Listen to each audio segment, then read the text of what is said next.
PlayPals, it's your good guy Jay. And your good girl Tim. Welcoming you guys back to our channel. In today's video, we will be sharing 10 differences we spotted between the Todd's Good Guy 2D films.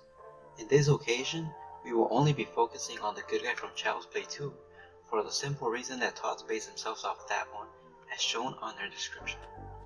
A couple disclosures before we start. Things such as a bad haircut, a misplaced logo, won't be on the list since that wasn't the case for everyone. Instead, we'll be only focusing on the things that were either missing or changed from the movie. With that said, let's get straight to the video. One last thing, we'll be starting from number 10 and working our way down.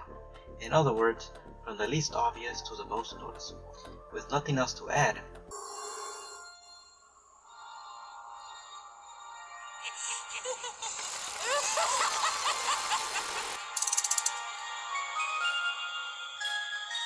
Give me the power, I beg of you!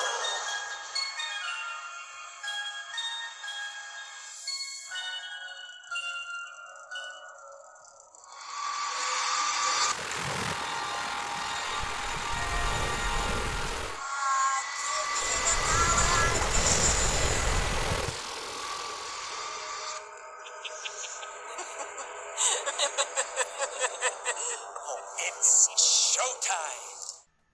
entertaining itself onto number 10, we have batteries not included. Starting off our list, we have batteries not included. Although indeed the batteries are not included, it is safe to say that Todd could have maximized its box appearance by having it say batteries included as it's shown on the film. Using the DreamWorks Good Guy box as an example, they decided to leave it as batteries included with a removable slipcover that says the opposite, and the Chucky community didn't seem to mind. Therefore, if Todd had done something similar, their box in our opinion would have been pretty screen accurate. Revealing itself to number 9, we have Acrylic Eyes.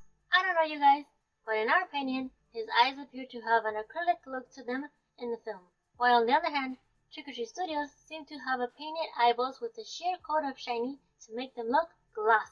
Hiding among number 8, the ability to sit. Due to Todd's Good Guy having a skinny foam body, it can't really sit and much less stand unless it relies on something. As to the movie's Good Guy, he can be seen sitting down in several scenes throughout the movie. Enchanting itself to number 7, we have Battery Slot. For those who don't know, Good Guy batteries are sold on Trick-or-Treat Studios' website. However, there is no battery slot on the doll to insert them. In this case, they were technically sold as accessories, but we would have personally liked a slot in spec to put them in. Although we do know a battery slot can be purchased separately, knowing how much a Good Guy is worth makes us Chucky fans afraid of even putting a finger on it. Fun fact, Spirit Halloween Good Guys happen to have a battery slot on its back, and it's much cheaper compared to the Trick-or-Treat Studios. Therefore, it would have been nice if they had two included one. Revenging its way to number 6, we have Own Name. Are we the only ones to believe that it would have been really cool if each Good Guy came with its own name? Even if it didn't necessarily talk, it could have had a certificate similar to this one, in which it said its name followed by a phrase that said something like, Hi, I'm Larry, and we'll be friends to the end. They could have even got creative and added more names than the ones mentioned in the movie, with only a handful named Chucky. It would have even had fans looking for either the names or the exclusive ones named Chucky. Obviously, with such idea, they would have been sold for less, but it would have increased purchases. Hunting number 5, we have Voice Box. It didn't really have to be mechanical in order for it to talk. It could have simply had a voice box similar to the exclusive Chucky and Tiffany that were sold back in the day in Spencer's. It isn't really a problem, however, since a voice box can be purchased separately and hidden in the Good Guy's overall pocket. Sneaking onto number 4, we have tight clothing. This wasn't much of a problem to us either, but we have to admit the film one seems to have enough sag for it to look normal, compared to the Todd's, which looks to be tight on the dog, making its body look a bit more skinny than it should. Gripping into number 3, we have our appearance. It is pretty hard to tell, but if we are observant enough on this category, we can tell that Trick-or-Treat Studios' Good Guy has more appearance to the first Child Play movie than to the second. For example, the eyes, the face features, and the clothing, Here are a couple images so you could be the judge of it yourself.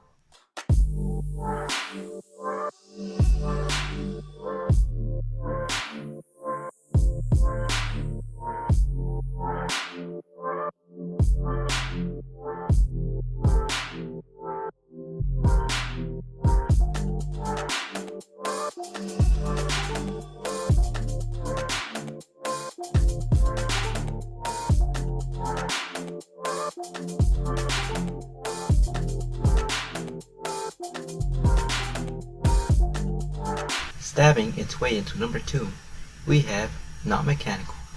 As already mentioned, Todd's good guy doesn't talk and will much less blink or move its head like in the movie. We do believe, however, Todd could have given him blinkable eyes at the very least to make him a bit mechanical, since we do see him shut his eyes when he's laying down with Andy.